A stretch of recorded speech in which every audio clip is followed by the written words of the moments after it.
السلام برکاتہ شیخ، بہت بہت شکریہ۔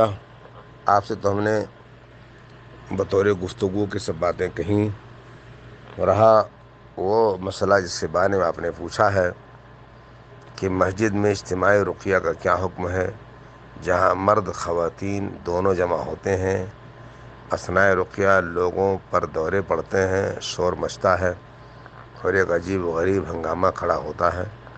راقی صاحب مرد و خواتین کی پیٹھ تھپ تھپاتے ہوئے کہتے ہیں، اے جن نکل جا۔ اب ان کے پاس یہ جاننے کا کیا پیمانہ ہوتا ہے کہ واقعی مریض کو کے اندر کوئی جن بیٹھا ہے، مجھے نہیں معلوم۔ جزاکم اللہ خیرا۔ بہرحال پہلی بات تو اس طرح سے اجتماعی رقیہ یا رقیہ کا مرکز بنانا یہ بدعت سے کم نہیں اور یہ برائی کی جڑ ہے۔ اصل میں ابھی ماضی قریب تک کہیں تاریخ میں ہمارے ناقص علم تک نہیں معلوم ہوتا کہ کہیں رقیہ کا مرکز بنا تھا۔ یہ سارے خرافات لوگ سعودیہ سے لے کر گئے، جہاں کے بہت سے مفتی لوگ ایسی باتیں بول دیتے ہیں، لا باس لا باس لا باس، اور اس کے ناطے جو لوگ اہل ہوا ہیں، جن کا مقصد صرف کمائی کرنا ہے، وہ اسے دلیل بناتے ہیں۔ اسی لیے ہندوستان کے ایک بہت مشہور آدمی نے جب میرے جواب میں کہا کہ فلاں فلاں کا فتویٰ ہے، تو میں نے کہا وہ مقلد آدمی ہے، دلیل تو نہیں دی، تو آپ ان کی تقلید کریے بیٹھ کر کے۔ تو خیر، اہل حدیث ہونے کا فائدہ ہوتا ہے کہ لوگوں میں حیا ہے اور خاموش ہو جاتے ہیں۔ پھر انہوں نے کوئی جواب نہیں میرا دیا۔ جو صورت مسئلہ ہے، اس قسم کا مسئلہ میں نے اور بھی دیکھا حیدرآباد میں۔ ایک جگہ مجھے لے گئے ایک صاحب، ان کا مقصد تھا کہ شیخ نے جا کر ہاں کہہ دیا تو چونکہ ان کا نام بہت زیادہ یہاں چلتا ہے تو ہماری دکان چل جائے گی۔ میں نے وہاں دیکھا عورتیں پڑی ہیں، کوئی پیٹھ کے بل ہے، سینہ آسمان کی طرف کر کے سینہ ہلا رہی ہے، ہاتھ پیر ران ہلا رہی ہے، کوئی کروٹ لے کر کے ہل رہی ہے اور کانپ رہی ہے، تھرا رہی ہے، چلا رہی ہے، کوئی کچھ کر رہی ہے، کوئی کچھ کر رہی ہے۔ اور جب مجھ سے پوچھا حضرت کیا خیال ہے، میں نے کہا میں کیا بتاؤں خیال، یہ تو ہم اہل حدیث ہو کر تصور نہیں کر سکتے تھے کہ اہل حدیث کے مرکز میں یہ سب بات ہوگی، اور اہل حدیث کا مرکز بھی ہوگا ایسا۔ تو بہرحال میں نے کہا یہ سب تو جو قبر پر جاتے ہیں لوگ مرادیں مانگنے، بچوں کو مانگنے، وہاں سنا عورتیں ابھواتی ہیں۔ ابھوانا ہمارے بستی کا ایک لفظ ہے، وہ پتہ نہیں مولانا مقیم صاحب سمجھتے کہ نہیں، کیونکہ بہرحال بستی میں اور پرتاپ گڑھ میں دو تین ضلع کا فرق ہے، ایک مسافت ہے، تو لہجے بدل جاتے ہیں۔ میں نے کہا یہی منظر ہے، تو وہ بیچارے ان کی مراد پوری نہیں مجھ سے، تو انہوں نے مجھ سے تعلق ہی کاٹ دیا۔ لیکن ان کی وہ بے عزتی ہوئی ہے اس مرکز کے ناطے کہ اللہ کی پناہ، دوسرا آدمی ہو تو زہر کھا کر مر جائے، ختم ہو جائے۔ لڑکی نے کہا، آڈیو سنایا، اس نے کہا اگر کہیں تو میں ویڈیو بھیجوں جو میں نے بنایا ہے میرے ساتھ جو انہوں نے بدمعاشی کی۔ اور عام طور سے جب یہ ہے دروازہ کھلتا ہے تو عورتوں پر جن بھوت سوار زیادہ ہوتا ہے۔ کیوں؟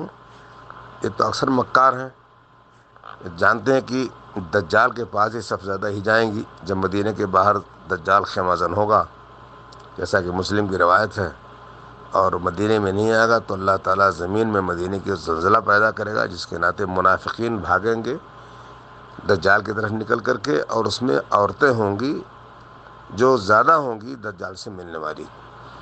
آج بھی کسی شہر میں کوئی آ جائے، جھاڑ پھونک کرنے والا، دعا تعویذ گنڈا، جادو ٹونا ٹٹکا، تو ان کی بھیڑ ہو جاتی ہے، کیونکہ ان میں بہت بدنیت ہوتی ہے۔ اس سے بہت سی عورتیں علماء کو دیکھ کر پاگل ہو جاتی ہیں، اگر ان کو پا جائے موقع تو اپنی برائی سے ان علماء کو پھانس دیں گی، اور بہت سے علماء پھنس بھی جاتے ہیں۔ ایسے ہی یہ جھاڑ پھونک والوں سے ان کا اور بھی عقیدہ ہوتا ہے۔ کتنی اس لیے گھروں میں مکر کرتی ہیں تاکہ ہمیں ان حضرت کے پاس بھیج دیا جائے اور ان کو دیکھ کر ان سے چھوا کر کے ہم اپنی جو ہے مراد پوری کر لیں۔ رہا رقائی صاحب کا، عورتوں کی پیٹھ سپانا تو بہت بڑا جرم ہے۔ لائیں یضرب احدکم بمیخۃ فی راسہ خیر من ان یمس یدہ ید امرأۃ لا تحل لہ۔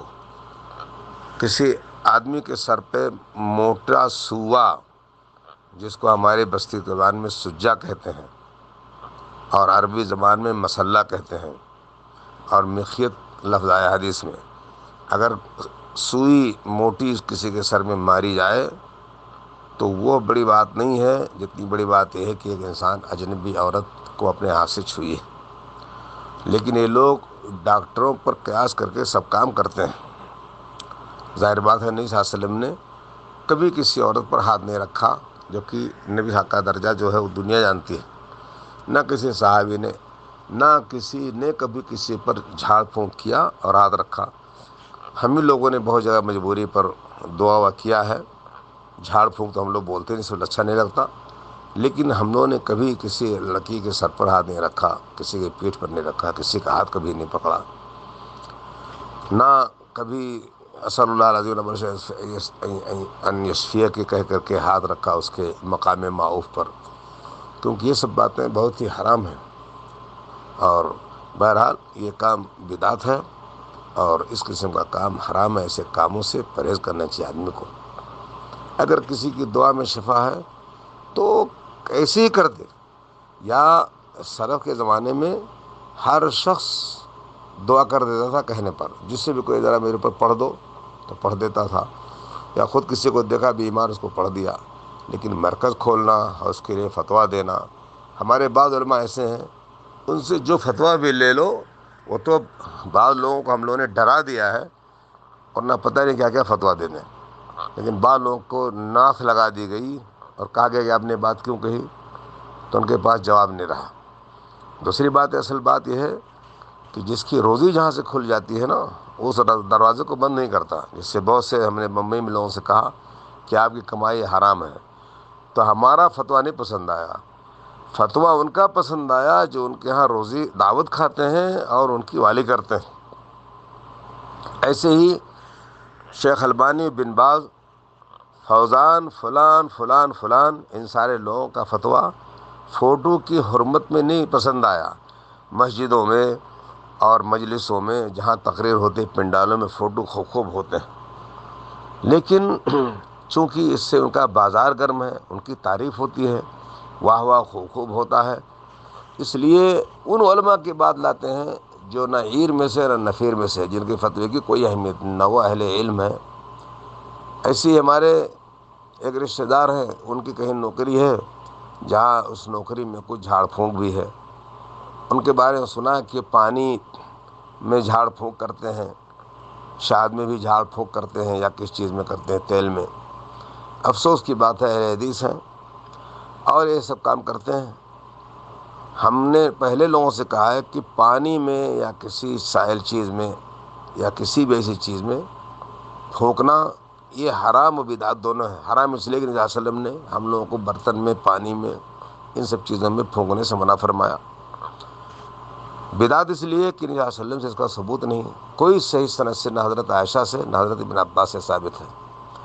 نبی صلی اللہ علیہ وسلم سے ثابت ہے کہ آپ بیٹھتے تھے مسجد نبی میں ٹھنڈک میں، آپ کے اخلاق حسنہ میں اس حدیث کو بیان کیا گیا صحیح مسلم میں۔ تو صبح نماز کے بعد جب بیٹھ رہے تو مدینے کے جو غلام تھے وہ بڑے بڑے اس میں کیا کہتے ہیں بھائی، کٹوروں میں، جس کو کعب آپ لوگ کہتے ہیں، اس میں پانی بھر کر لاتے اور نبی صلی اللہ علیہ وسلم برکت کے لیے اپنا ہاتھ اس پانی میں ڈال دیتے۔ وہاں بھی نہیں کہ نبی صلی اللہ علیہ وسلم اس میں پڑھا کرتے تھے۔ لیکن مسئلہ یہ کہ جس کی روزی جہاں چلی وہ کسی کو سننے والا نہیں ہے، چاہے تجارت ہو یا جھاڑ پھونک ہو یا تعویذ دعا گنڈا کرنا ہو۔ ہمارے ایک استاذ کو بھی سنا جاتا ہے، جنہوں نے بچپن میں ہم کو بلوغ مرام پڑھایا تھا، سنا ہے کہ آج تک انہوں نے تعویذ لکھنا نہیں چھوڑا، گنڈا بنانا نہیں چھوڑا، اور اس پر وہ پیسے پاتے ہیں، اس لیے نہیں چھوڑتے۔ تو بہرحال آپ کی جو چیخ پکار ہے حضرت مولانا، یہ بہت صحیح ہے اور اس کے دروازے کو بند کرنا چاہیے۔ اس سے بہت بڑا فتنے کا دروازہ کھلتا ہے، اور عورتیں جان بوجھ کر کے مکر بہت سی کرتی ہیں۔ کچھ تو خیر بری مریض ہیں، لیکن اکثر تو مکر کرتی ہیں۔ کیونکہ شیطان ایسی جگہوں پر زیادہ اپنے راستے بنایا رہتا ہے۔ میں نے یہ عجلت میں باتیں کہہ دی ہیں، اگر آپ کو اور اچھی کہنے کی ضرورت ہو بولیے، تاکہ پھر ہم اور قاعدے سے کہیں۔ السلام اللہ وبرکاتہ۔ یہ بات رہے گی مجھ سے کہ یہ چیز تو ہر جگہ حرام ہے، بدعت و خرافات ہے، پس مسجد میں تو اس کی برائی اور جو ہے دو آتشہ ہو جاتی ہے۔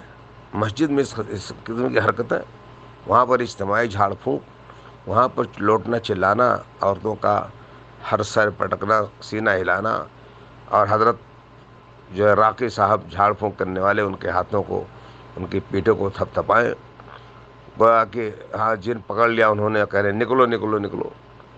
یہ مسجد کی بڑی بے حرمتی ہے، ان کو یہ کام نہیں کرنا چاہیے، بہت ہی حرام چیز ہے۔ السلام اللہ وبرکاتہ۔